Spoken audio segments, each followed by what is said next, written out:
On the phone with us from the West Virginia Soccer Association State Referee Administrator Mike McCarthy. Thanks for joining us. Thanks for having me, Marcus.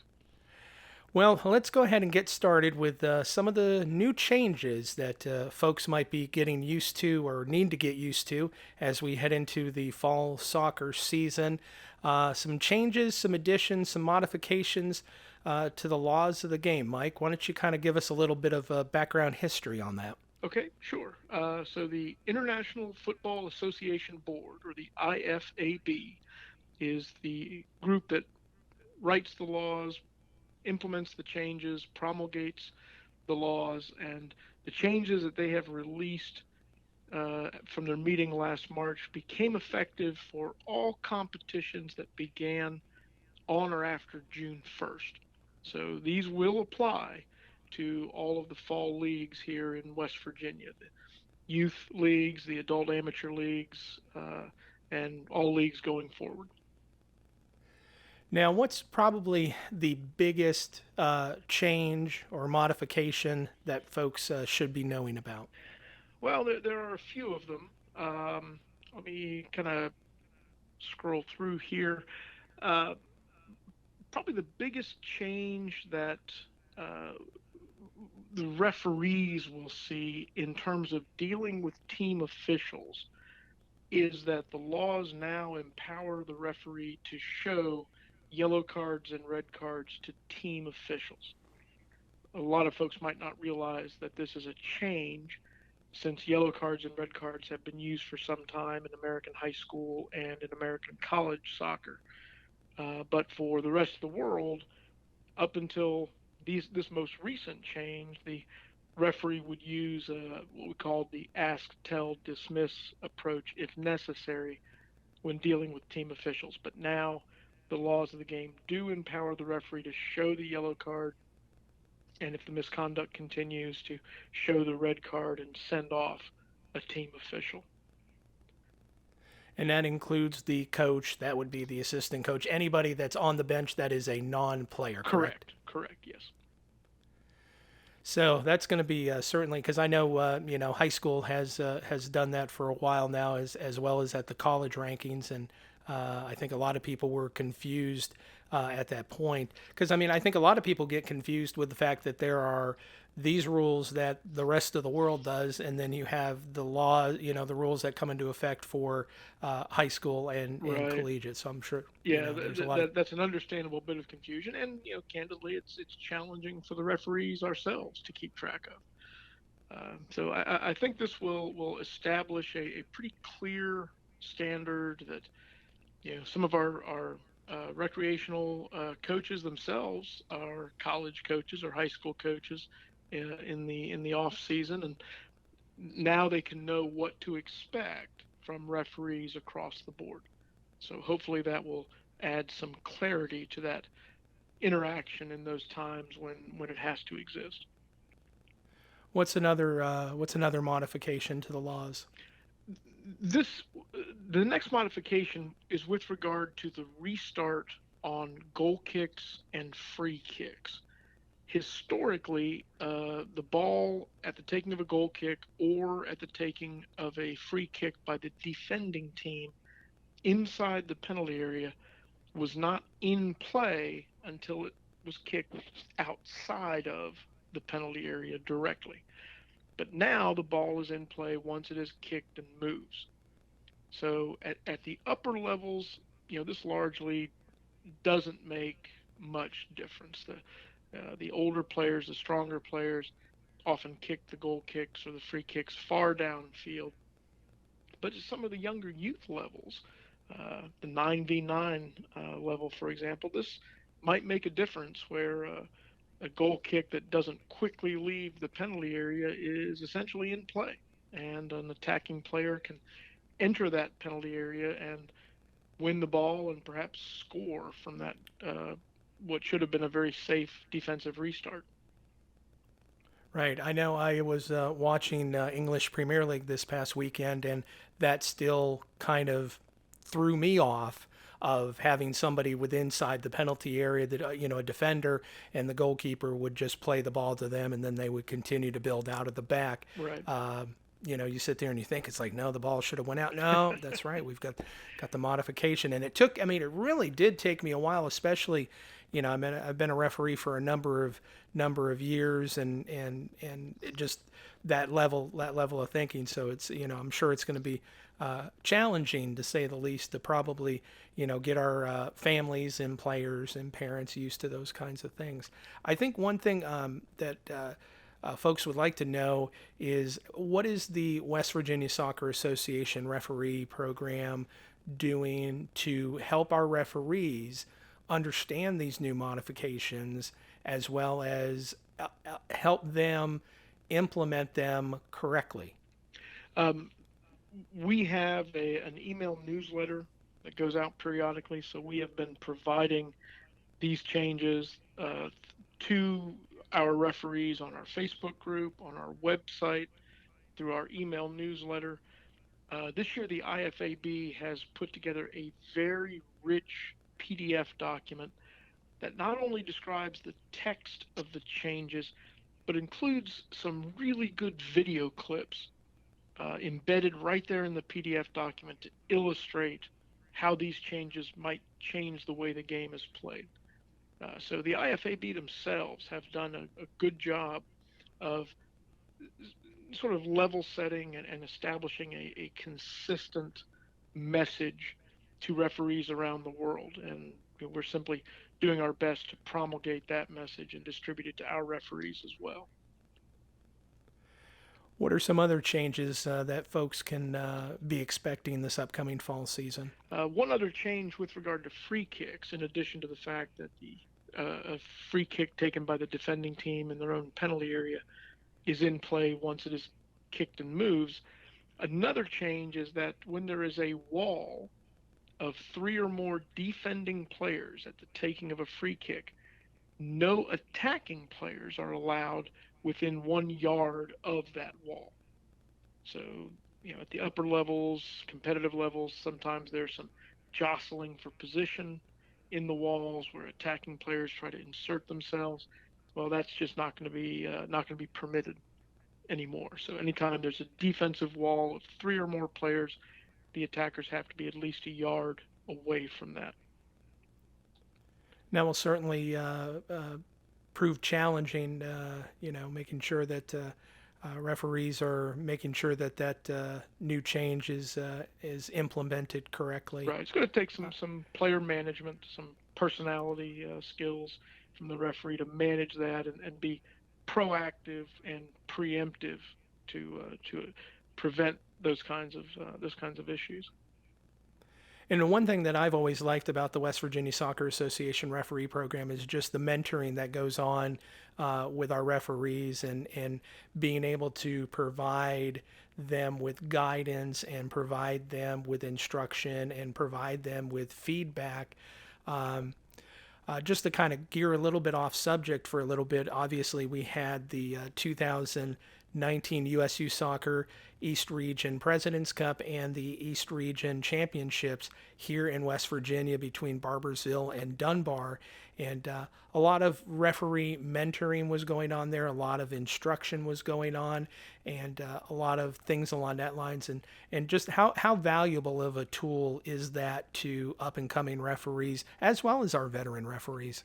It's I can't stress enough how important and valuable that is. Not only were our referees, as well as referees from other parts of the region who came to our state for these events, not only were they receiving instruction from more than 25 different referee coaches, national referee coaches, and pro referees, it's not only the instruction that these folks can bring, it is the inspiration that they bring. For example, during the regional NCS event, the referee crew from the Columbus Crew game came down to Shawnee and hung out for a couple of days with those referees. One of those referees is a FIFA assistant referee himself. So to have that caliber of referees who can interact with our referees of all age groups and can relate to them and can say, hey, look, I remember when I was a grassroots referee like you are right now. And this is some of the things that I found challenging. And these were some of the tools that I used to address those challenges. Just an incredibly uplifting atmosphere for all of the folks who had the opportunity to share in that. I know my daughter, she participated as a referee at both of those regional events, and she was a little bit nervous going into them just for the fact that the level of referee mentors and those who were going to be there to offer instruction, offer advice, and she was a little bit nervous, of wow, these guys, some of these people are FIFA referees, they're so way above my level, and she came out of it feeling so much better because she felt that they were to an extent, yeah, I mean, she felt that they were there to help Oh, her. absolutely. I mean, they made it clear. Everything they said, everything they did, all of their demeanor just made it clear that they were on the side of the referees. They weren't there to give them grief or yell at them or anything. They were there to coach them. They were there to develop them. So yeah, again, just absolutely uplifting experience for everybody who's involved with that.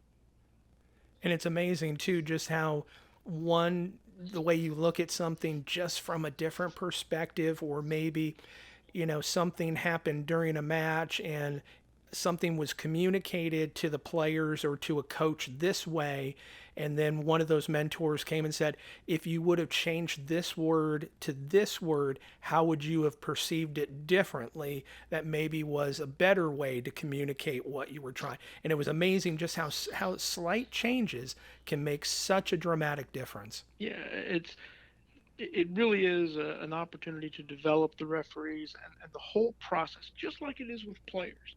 The whole process is equipping these people with tools and options and allowing them to make the decision, allowing them to reflect on that decision and judge for themselves whether it was the right decision, whether there might have been a better option, a better tool in the toolbox to use in any particular moment. Because that's the only way that referees develop and get better. Just like players, they have to be in game situations. There's no other option for that to really improve a referee. I was participated in a coaching course this past weekend that Tomas Olivier conducted at the Shawnee Sports Complex. And I explained to the coaches that we do a lot of the same thing with referees that the coaches do with players. It's just that our style is a little bit different. We're not conveying tactical instructions to the referee during play. That just doesn't work. So we have brief moments at halftime or after the game or between games to give them little nuggets, to try to give them one or two things to improve, to make them better for their next game. And even more importantly, to empower them to pay it forward to the other referees that they then work with. So it's perhaps a slower promulgation of information and development, but uh, I certainly hope that coaches and players and spectators around the state understand that we're doing it. We have a system in place that is improving the referee program, and we're seeing the results from it. Yeah, especially we see a lot of our West Virginia referees that are going on to that have went to go on to the national competitions for President's Cup as well as the NCS Championship Series, Yeah. um, and we had a ton of West Virginia referees that participated in the regional events this year, and I was I don't want to say I was dramatically surprised, but normally in this world, in this society that we live in, we don't hear a lot of good news, and we did with our referees. Yeah, we had over 40 different referees between President's Cup and the regional NCS. 40 different West Virginia referees participate. Some of these had planned to attend for weeks or months, and some of them, God bless them, they answered a phone call from me early on a Friday Mm-hmm. or Saturday morning, and they showed up at the field with their gear because some other referee, something had happened, and maybe they hadn't been able to attend, or maybe they got injured. So, I was overwhelmed and touched by the degree to which our state referee corps stepped up and represented to help those events be as successful as they are. And in the last 2 years, we've had 5 different referees be invited to officiate at national level U.S. youth soccer events. So that I think that again speaks to some of the progress that we're making and speaks to the hard work that the referees themselves are investing in their own development. Mike, let's go ahead back to our original subject and see if there are a couple more modifications to the Sure. laws of the game that we want to share with our listeners. There are a few modifications with regard to the drop ball procedure. That the drop ball is so rare of an event that it really doesn't affect the game, or it really shouldn't be a game critical kind of event. But there are a couple of nuances. If the play is stopped in the penalty area, the ball will be dropped directly and exclusively to the goalkeeper. Um, if play is stopped outside the penalty area, the ball will be dropped to one player for the team that last touched it. Uh, in all cases, the players from the opposing team, or actually all other players, must be at least 4 yards away from the taking of the drop ball. And probably the only one that you might see make a little bit of a difference is that if the ball touches the referee or any other match official and either goes into the goal or changes possession or results in a promising attack, then the referee is to blow the whistle and restart with a drop ball instead. We really don't want an awkward situation where a ball ricochets off of a referee and results in a goal scoring opportunity for one of the two teams. That's a referee's bad day. Trust me. So the laws have now changed to direct the referee to stop the play in that event if the ball changes possession, a promising attack occurs, or it goes directly into the goal, and restart with a drop ball instead. Well, Mike, that's certainly a lot to digest as we head into the fall season. Of course, our next West Virginia Soccer Association event that we have coming up the last weekend of October, Target United Cup. We will have our West Virginia referee program referees on hand and working within that competition and putting into practice all these new Yeah, modifications and to the laws of the game. there are a couple more that I should mention as well. Okay. At the taking of a penalty kick, the goalkeeper previously was required to have both feet on the goal line or in line with the goal line. The IFAB have relaxed that just a little bit. The goalkeeper now has to have part of at least one foot on the line or in line with the goal line. And, candidly, this is probably just a reflection of the fact that most goalkeepers are allowed to take a half step off the goal line at the taking of those penalty kicks. So the laws have come in line now with what was really the de facto implementation up until now. At the taking of the kickoff, um, the team that wins the coin toss now can choose either which end of the field to attack, which previously was their only choice, or they can choose to themselves take the kickoff. So, again, those people who are familiar with the way things work in American high school soccer will be familiar with that concept. And finally, there were some clarifications that were issued with regard to handball situations. Um, A deliberate handball is always an offense. It always has been, it always will be. That is what defines the sport of soccer. But there are certain instances now where even accidental contact with the hand or the arm will result in a free kick. So, for example, if the ball goes directly into the goal after it touching an attacking player's hand or arm, the goal will not count and it will be a free kick for the defense instead. Or if the player gains control of the ball and creates a goal scoring opportunity, again, even if it was accidental contact, the goal's not going to count. It's going to be a free kick for the defense instead. If the ball touches a player's hand or arm, which has made their body unnaturally bigger or is above their shoulder, uh, then that's going to result in a free kick. With one exception on that last note, if the player's hand is above their head or shoulder, but the ball previously made contact with a legal part of the player's body, like their head, their body, or their foot, and then makes contact with the arm, then it's generally not going to be considered a foul and not going to result in a free kick. But all of these, of course, are always in the opinion of the referee. So, none of this is hard and fast. None of this is a precise algorithm that the referee applies with the same result for every referee. Players and teams should understand that there's still a human element to it, and that their best, the best advice they can receive is to adapt their play to the referee as an element within that performance environment. And the team that more quickly adapts itself is going to have the advantage and is probably going to have more chances for success. Same way you would adapt to the field conditions, Exactly. Sometimes the ground is weather wet, conditions. sometimes it's dry, sometimes the wind is strong, sometimes it's not. So, yeah, all of these are part of what U.S. soccer now calls the performance environment of the player.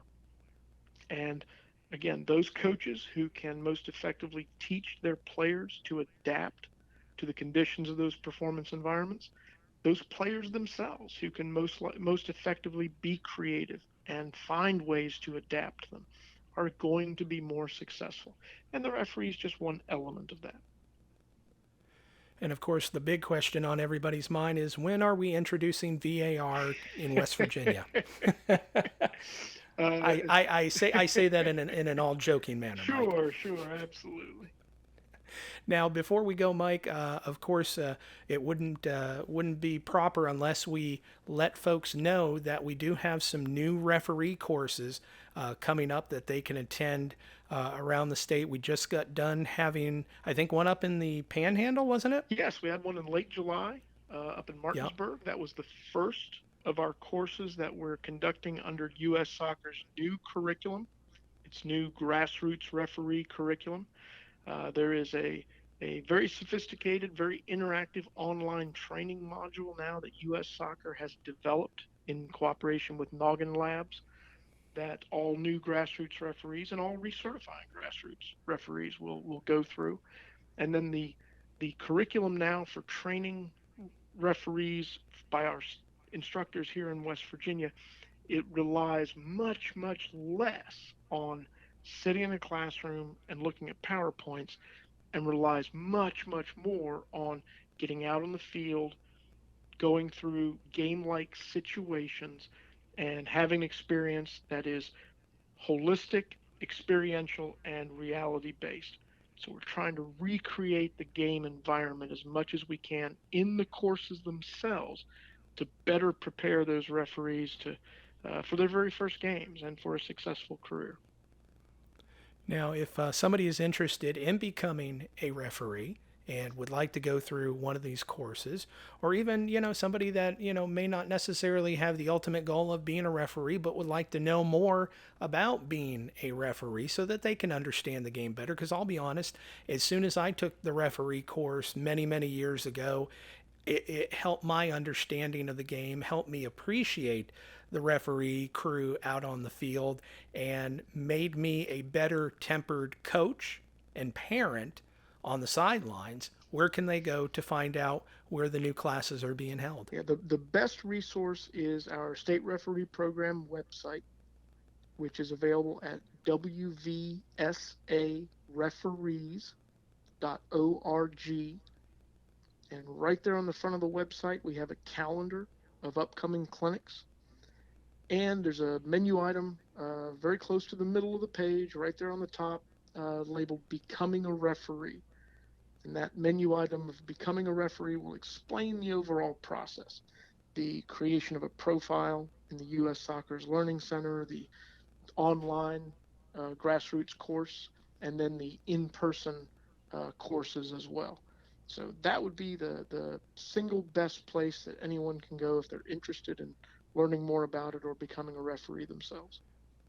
So that's WVSAreferees.org. Yep. And if you can't remember that, you can certainly go to our website, WVSoccer.net, click on ref, Yep. and that'll take you directly right to that page, and you can find out all the information.